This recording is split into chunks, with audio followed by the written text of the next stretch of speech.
Hey guys, so we are here now with Patrick, who is kind of the lead when it comes to classes. He is Eagle 1 for Patriot. We're going to find out a little bit about his background, where he's at with the company, how the company started. Yeah. Coming right up at you.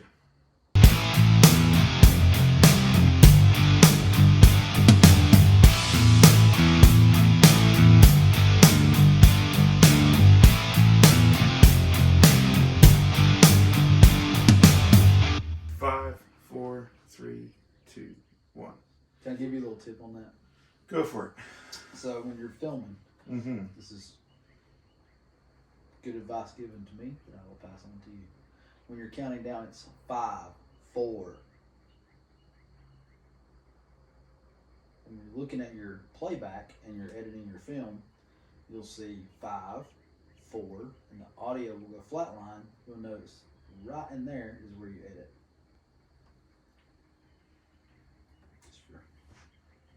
I'm leaving all that in. Little piece of information. And I know where that came from. So that's all staying in, by the way. So he can't help himself. He's instructing still. I can't. I'm sorry. It's okay. Introduce yourself. No. Yes. I'm Patrick. Patrick. Yeah. Yeah, just Patrick. Just Patrick. Yeah. Just Patrick. Just a normal guy. Just that guy. Just a dude. Just that guy. That guy. I heard that. Just that guy. Yeah. I was trying to get it for you. So this is Patrick.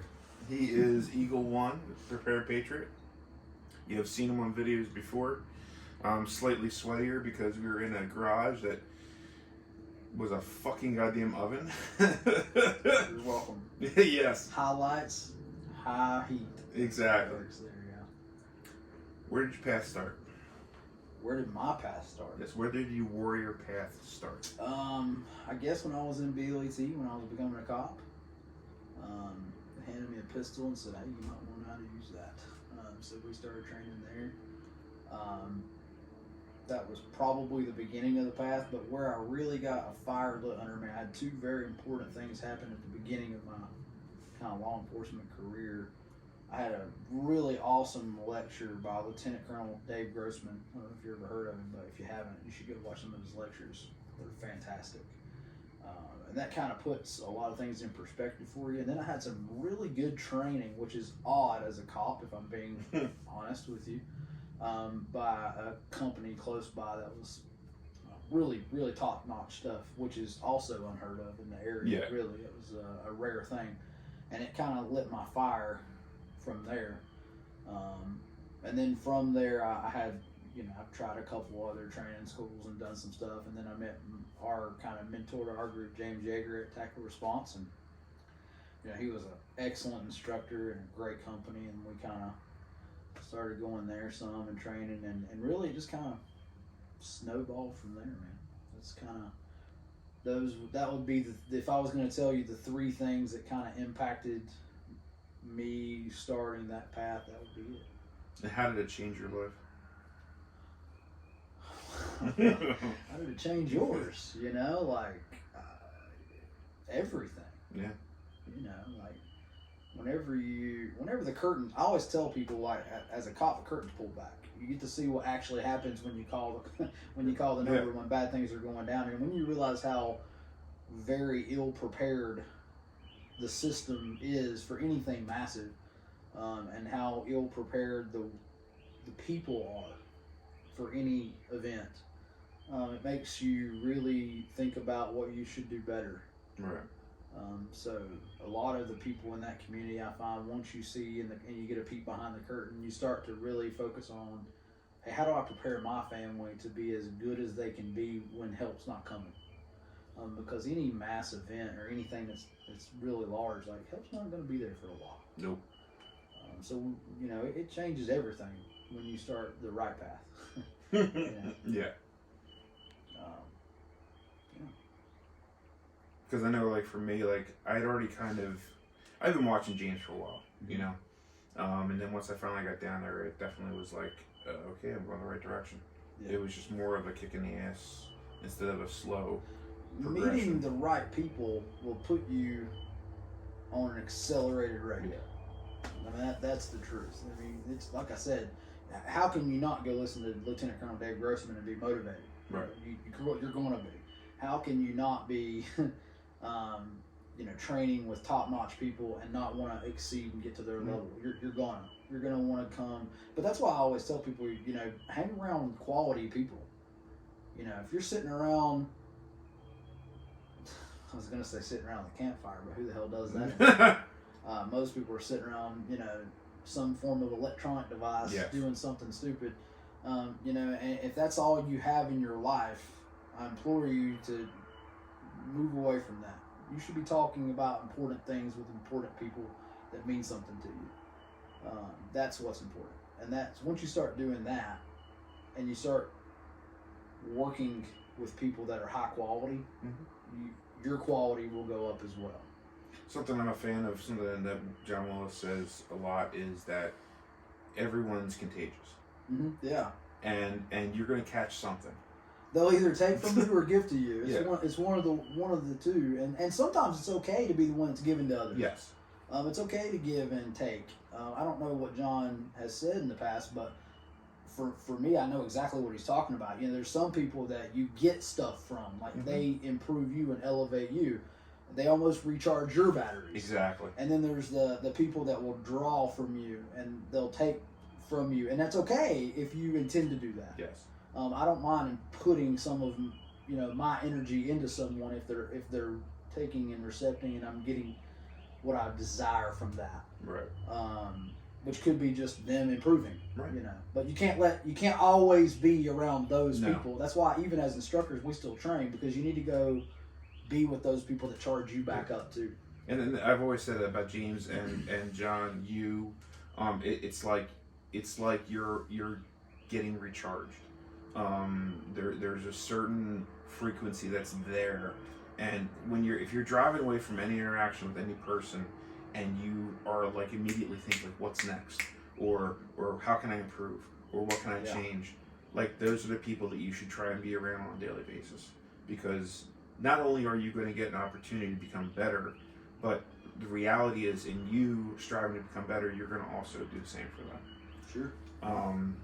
And that is something that is sorely lacking everywhere. Yeah, I agree.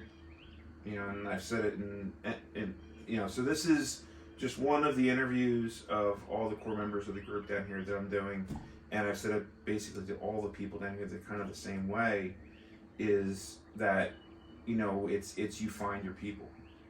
You know what I mean? And it's the family of misfits. Yes, yeah. exactly. Yeah. The people that it's just like we're saying, you want to be around the core group that helps you be better version of you. Yep. It's the family you choose rather than the family. That whole iron sharpens iron. Yes, exactly. Yeah. So you guys started, you and Matt started Prepare Patriot, and I know you, Matt, and Jerry kind of came together, and it kind of morphed into what it was. Yeah. So, the company kind of started out of necessity, really, in some ways. It was all about, for us, how do we, when I first met Matt, we were kind of not in the same place on gun stuff. Like, he was a gun guy, but he was a gun guy. You know what I mean? There's different types, and when we first met, it was more guns, more stuff. Let's shoot, but nothing's ever really happening. I'd already been through training, so that shit bored me quickly. I was like, this is just, it's fun, and yes, I love guns. Go America, I'm all for everybody having guns, and even be excited about it. Have fun with them. That's part of the fun, but after a while, that shit gets old. It's just not it doesn't help me grow to just do shooting and guns and building guns and stuff like that. It's a tool, So it kind of happened after I was, we were kind of sitting around, and it was like, hey man, like, I need to do something to train. Like, let's go train. Like, let's go do something that's actually going to help you be better at not just pulling the trigger, but like how to fight with a gun. And we started doing that, and it wasn't. We started the company, and we were trying to get together and train and do more, and I was developing classes at the time and building on those, and it kind of came out of necessity just because there was nothing around that we could do locally that we knew of at the time. The one I'd been to before that was really high quality was Leo only, and you couldn't really. Right. I don't think they train civilians and stuff much anymore. So it was, you couldn't go there and do the things I'd done, and you couldn't do the other good high quality training I'd had. You couldn't do some of that stuff anywhere really. So we just started doing it ourselves. And before long, it became one of those things where it's like, hey, there's probably a lot more people that want to do this around here besides just us. So we started the company kind of started from there. We made a 5-year plan and just rolled with it, man. And what year are you in right now? We're in end of year 5, maybe no. What was it? Man, I'm not the historian of the group. You have to ask Matt. I want to say we're in year 4. Okay. But don't hold me to that. It's been a while, but I'm not the historian, man. Like, you could ask me what year I was born, I'd have to think about it for a minute. I hear that. But I know that we met our 5-year goals in about 2 to 3. All of them except for a couple that were super lofty, like having certain capabilities on our range that are just not going to happen in this area for us yet, anytime soon. Just for logistical purposes, when you didn't know what you were trying to say at the time, and then you get out here doing it, it's like, oh yeah, that's never going to happen in this area. So it wasn't so much, it was one of those things where it's like, oh, you can never do that. Like, we could make it happen, but there's not really a reason to. Right. So all of the real important goals were met within 2 to 3 years. We were successful pretty quickly, mainly because of the people that started showing up. That really is kind of what made it grow so fast and do so well. It was just really, there's such an awesome group of people around here that we didn't know, and once they started training with us, we all became friends, and it just kind of grew from there, but that was the main purpose of our whole group when we did start. We said, like, we want to have a group of people that like to do this stuff. Like, we want to have family that's around here that we can actually train with and spend time with and do life with and support each other with if bad things happen. Like, that was the whole point. And it's been pretty awesome having that family of misfits that we end up developing. It's an absolutely beautiful group of people. Yeah, they are.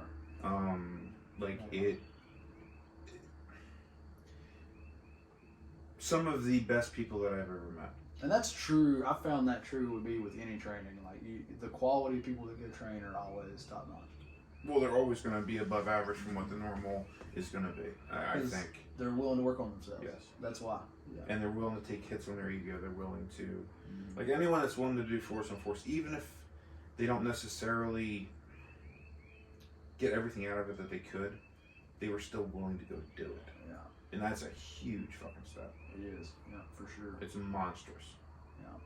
That was one of the fun parts of doing the force on force classes. I get to see people grow in that, and that's a blast, man. Like, you've role played for us, so you get to see the other side of the curtain there too, and it's pretty fun, man, to watch it go down and how it plays out and how people think. And I learn almost as much as they do every time they go through the class. I see people do things that are absolutely crazy, and then I see people that just blow my mind at how great they are. Me and the Kishimotos were talking about it last night. Yeah.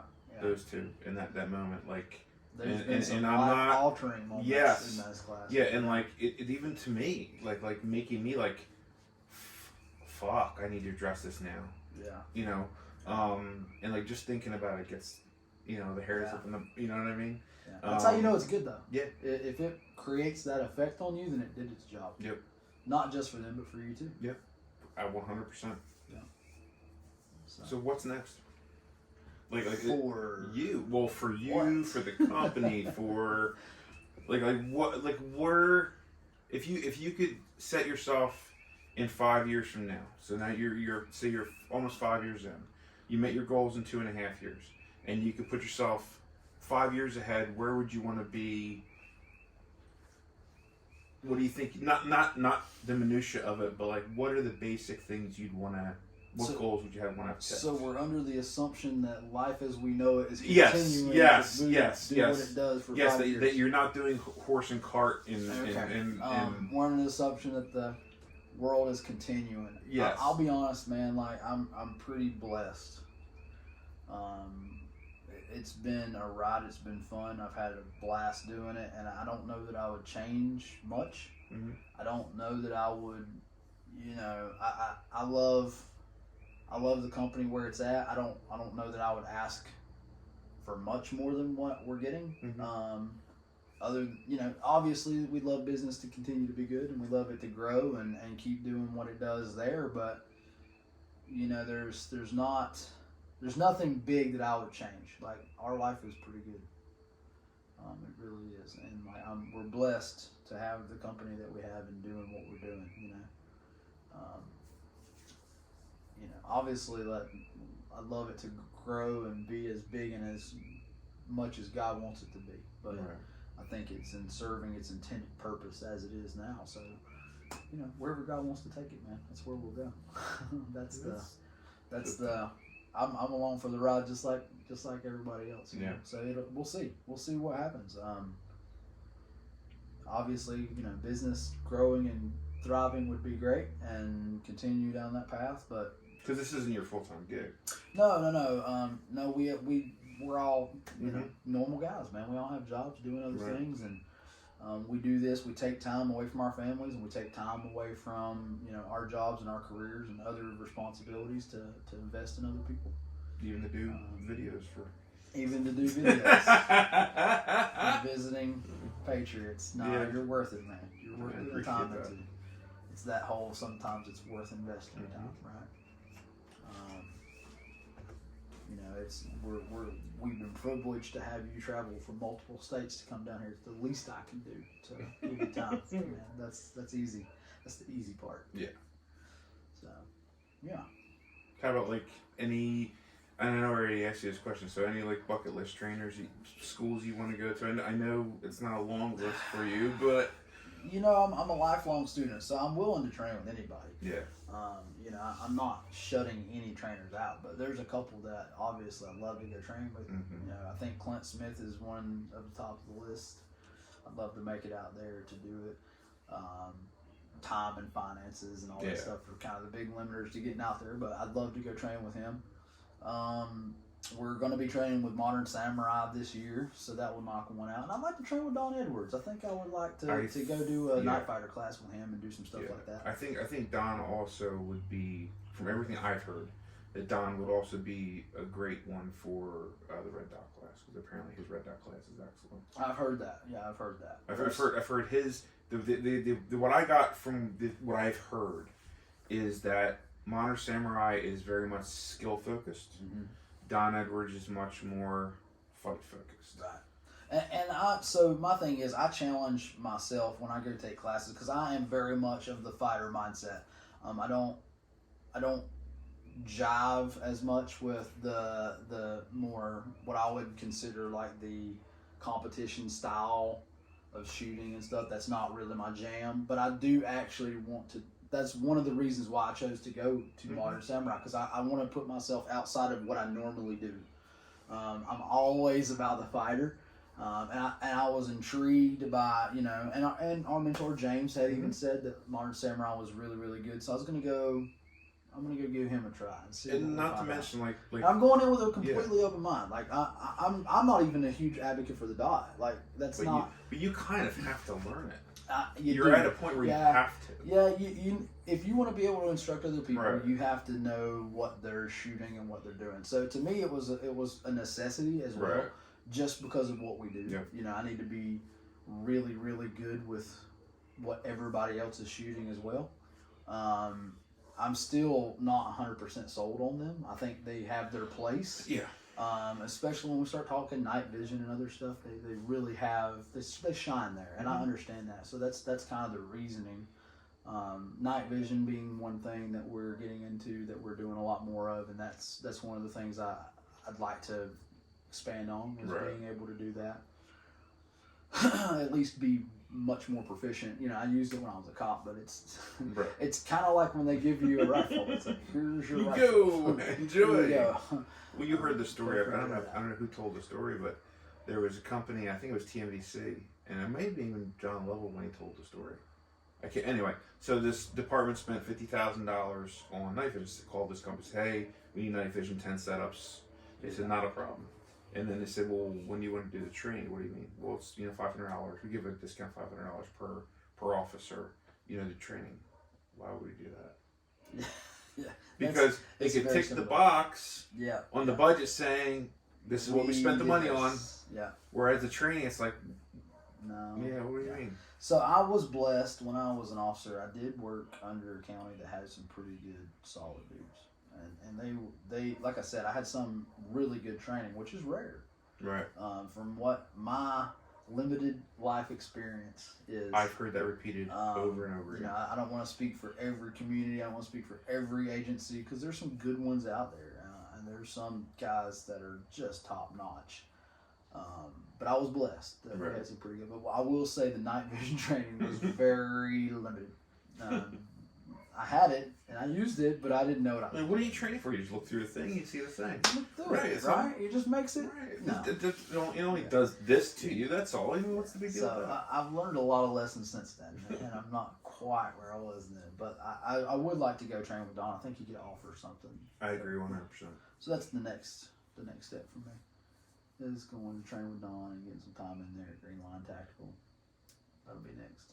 Yeah, I think here listening to Andrew from Combat Art Training, what he's been talking about, he's taken Night Fighter just recently. Yeah.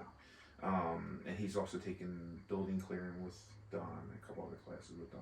Great. And he speaks Great very, instruction. very, very highly of. I think he's one of the few that I get a little excited to go train with. He's on my short list. Yeah, 100%. There's lots of offerings, but not many things interest me like they used to. I love training with other people that you were asking about another one I'd love to train with. It's on the bucket list. I'd love to go train with John Farnham. Like I'd love to get up there and take that class. And he's one of those ones there's a ticking clock on. Legends, I mean, not to say, but the reality is, you have to look at the reality of the fact that Clint Smith, John Farnham, there is a ticking clock there. Hackathorn, not that he teaches classes anymore. That's some of the main reasons for why they're at the top of the list. Some of these other guys will hope and pray to be here for a while. I would have said the same about my friend James too. So don't miss an opportunity to train if you can. There's a class. If there's a class near you that you're thinking about taking, you should do it. And you should train with these guys because, I mean, I just did the rifle class. Before that, I had medical training with them. Before that, I had I had force on force training by being a role player. And you should absolutely train with these guys. It was an amazing experience. And like I told you the last time I was down, like seeing you doing what you were doing for those people in like some of the most stressful moments they could be having. And the reality is that's what force on force is high stress. Mm-hmm. And the way you were able to walk them through it and make it so that they weren't walking away just saying, I'm a fucking retard, I fucking suck. Like every one of those people came away with a positive outlook on that class. And that is a feat in and of itself.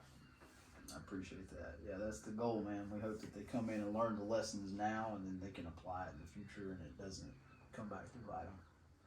Because dying in force on force is cheap. That's right. That's right. It's a thinker's class. It really is. You got to think through it. And those guys, like, so far it's been pretty successful. Yes. We've had a good run doing it, and I think we'll continue.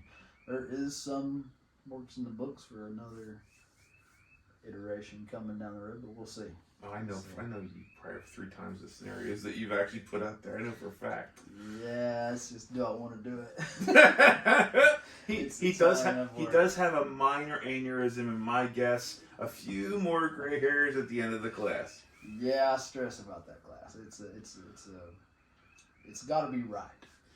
I have never seen safety and checks. There was no At no point was there a lax moment. At no point You can't. in either class You can't be. of the two was there ever a point where we weren't sticking our hands up into places we normally don't want to do. Because the reality is that on the one I found it wasn't just a multi-tool, but that person had forgotten it was there. Yeah. And that's how that stupid shit happens. But that's why it's the hardest class to teach. Yep. Because you have to be 100% on all the time. You can't have a slip or a lapse in judgment at all. Nope. You have to be 100% on it all the time. So that's why I don't like to teach it that much, to be honest. It takes a huge amount of people. I have so many different role players that come down. I have you that comes down. I have so many safety officers and security in place, and it's just such a big deal.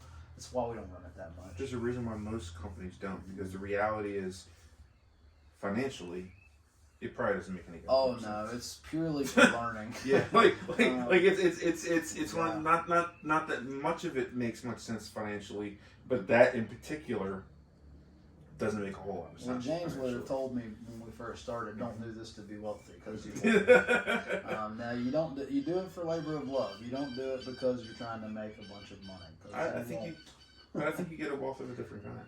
You do. You get friends and meet people, and to me, it's all about the reward of when people leave, and I know they're better than they were when they came. Yep. They leave this place with a different mindset, and that's the important part. Yep, because the mindset is the most important part. It is, yeah. 100%. Cool, man.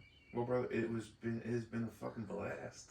I appreciate you coming down. Yeah. It is a long trip, and we appreciate having you down here. Yeah, I love coming down. I just gotta deal with some other. Hopefully, make it a permanent thing. Not that that's gonna happen, but in a perfect world, we moved to North Carolina. Yeah, just need some chloroform, some duct tape, and the right vehicle. Oh my god! And that, ladies and gentlemen, will be called evidence. Anyway, guys, thanks for watching. I hope you get a little peek into the people that run this company, why I travel 8.5 hours twice a year to come down here and train and be amongst them and do the role-playing stuff. And really, guys, if you're in the North Carolina area, Northern South Carolina area, fucking Arizona, whatever, and you want to get good quality training, train with these guys. You will not be disappointed. If you've trained attack response and you've taken all the classes, fucking goddamn train with these guys. You will not be disappointed. Without a doubt. Thank you, Max. All right. So remember, guys, I hope you're having a good day. I hope you're being productive. I hope your day is doing something positive for you. And remember, your path is out there. Go find it.